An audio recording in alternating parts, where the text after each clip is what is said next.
तो उस दिन पुजारी जी से गलती ये हो गई कि सामने मिठाई रखवे की जगह, खीर रखवे की जगह उनने कड़ी रख दी। कड़ी रख दी, कड़ी के पीछे चावल रख दिए, चावल के पीछे मिष्ठान रखा और सब सजा दिए सामने। और सजा करके रसोई घर की किवाड़ लगा के 45 मिनट का भोग लगता है, 45 मिनट के लिए पुजारी जी चले गए। 45 मिनट बाद जैसे ही पुजारी जी भीतर आए तो क्या देखा, सिंहासन पर ठाकुर जी है ही नहीं। ठाकुर जी है ही नहीं वहां पर। पुजारी जी बोले, अरे भैया ठाकुर जी कहां गए? पूरे मंदिर में हल्ला है, वो सब इकट्ठे है गए, ठाकुर जी कहां चले गए?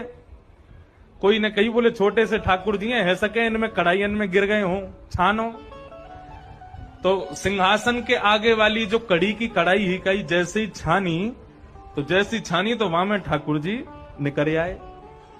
अब तो महाराज पुजारी जी बड़े जोर से हंसे, बोले अरे लाल जी को कड़ी इतनी भा गई, इतनी बढ़िया लगी कड़ी की वहां में कूद ही गए। अब तो भैया रोज कड़ी बनेगी ठाकुर जी के काज। अब तो ये स्थिति हो गई, नाथद्वारा में 12 महीना कड़ी बनने लगी। कड़ी कड़ी बन रही है, कड़ी कड़ी खवाए जा रहे हैं। बोले ठाकुर जी कूद गए उसको खाने के लिए, तो वो खिलाएंगे। पुजारी जी एक दिन रात्रि सोए थे, ठाकुर जी रोने लगे स्वप्न में आके।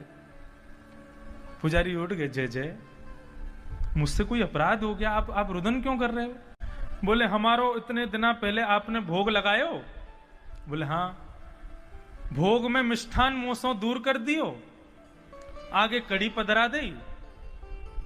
बोले हाँ कड़ी पधराई, आपको तो कड़ी प्रिय है। बोले कड़ी प्रिय, कहां से प्रिय कड़ी मोकू? बोले अरे आप कड़ी में कूद गए। बोले मैं कड़ी में कूदा नहीं था, मैं तो मिष्ठान लेने के लिए जा रहा था, कड़ी बीच में आ गई। अब हम उसमें कूद गए, आपको लगा कि हमको कड़ी ज्यादा प्रिय है, और तब से आप हमको कड़ी कड़ी कड़ी कड़ी खवाए जा रहे हो। आज से 1 महीना तक अब कड़ी नहीं खिलाना, हमको केवल मीठा खिलाओ। ऐसे ठाकुर जी।